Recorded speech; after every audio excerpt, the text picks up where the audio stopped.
it, Perez. I'm Julieanna Hever, and today I want to give you the down low on sweeteners. The USDA recommends we only get up to 6% of our total calories from added sugars. Unfortunately, we're getting closer to 15% of our total calories from sugars in the United States. Now, why is this a problem? Well, it causes, immediate spikes in your blood sugar, so it kind of does this crazy thing with your energy levels. It also ends up long-term affecting your triglycerides. It could preclude you for type 2 diabetes.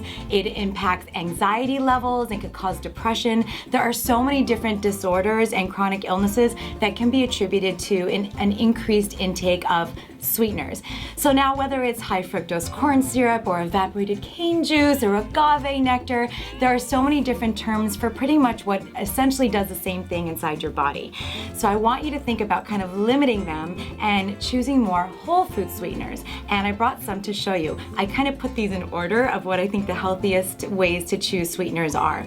Now, my favorite sweetener are dates. Dried dates. Now what you could do with these, it's really cool. You could use them like this, of course, and eat them just plain, or you could soak them in a little bit of plant-based milk or water for just even half an hour or a few hours, and when it gets a little soft, you could pour off some of the liquid and then blend it, and you've got date paste.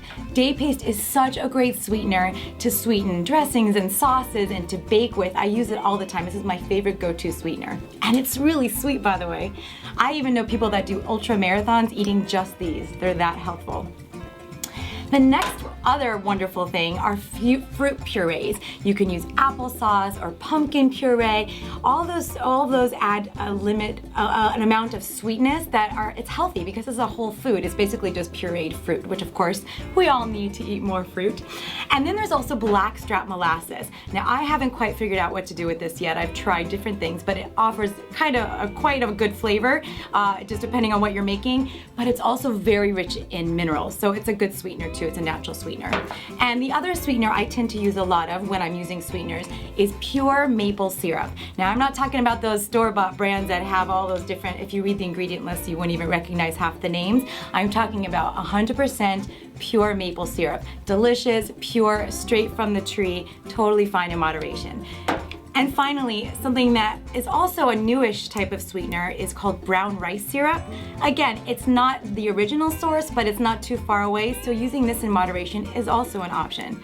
I don't think agave is a health food. It's very close to high fructose corn syrup, and although people say it's so natural, it's not. It's still processed, and it does the same thing in your body as the high fructose corn syrup and the other sweeteners. So I do not recommend using agave. And of course, we've got the artificial non-nutritive sweeteners. Now, non-nutritive means it doesn't provide calories. So we usually refer to them as artificial sweeteners or whatnot. But yes, some of the research has shown that it can promote cancer growth.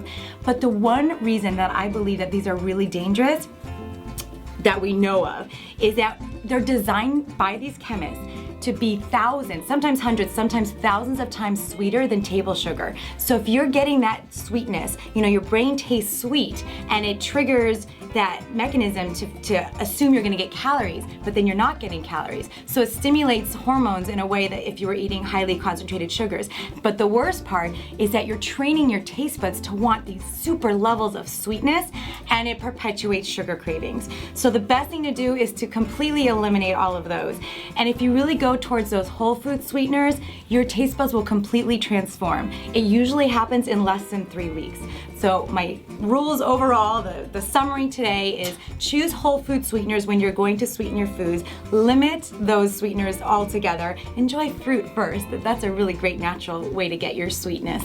And avoid artificial sweeteners like the plague. I'm Julieanna Hever, and thanks for joining me. See you next time.